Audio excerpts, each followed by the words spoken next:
Hello and welcome to a special Quite Good edition of Adventure Hole, the channel that takes a look behind the week's news and asks, can someone's shoes make you feel a bit sicky on a date? So, as a young Kim Kardashian said as her eyes first met Kanye's across that crowded loft conversion, what's been happening? Well, the uncle you never had, Vladimir Putin, continues his noble quest to rid the world of all that annoying Nazism. Honestly, the poor man's trying his best to make the world a better place by waging a barbaric campaign of indiscriminate killing, and all he gets is criticism.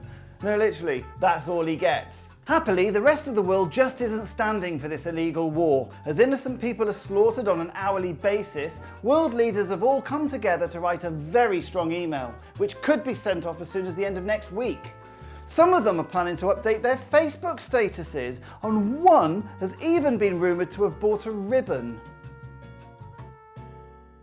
To be fair, this week America, near the USA, did give Ukraine some tanks that they were just going to throw out anyway. The charity shop doesn't take in electrics anymore, does it? But without the proper training, they may as well have sent them a fax machine. At least then they could have made some fun jokes about 90s technology.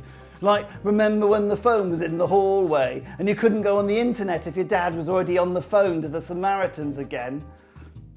In Parliament, racist article writing and casual homophobe Boris Johnson showed his solidarity with the people of Ukraine by pulling stupid faces while Rishi Sunak made a heartfelt tribute to their bravery.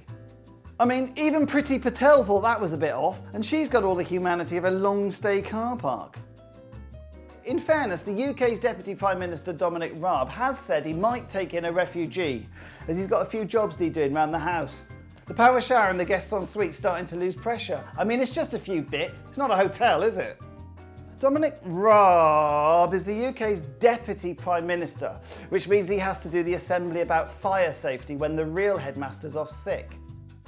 Which reminds me, at school, every year we used to get this visit from a fire safety officer who called himself the singing fireman.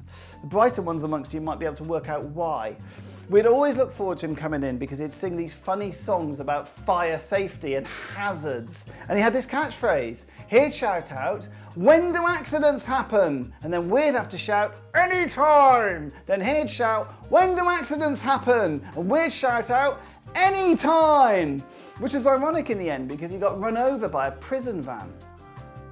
Well, that's all I've got time for in this sentence, but if you like MP4s like this one, really do like, subscribe and press that bell to get notifications. Don't just sit there watching. Don't you think there's enough racism in the world? All I'm saying is subscriptions really help the channel, and while you're at it, why not tell me why you shouldn't leave a comment down below? Goodbye!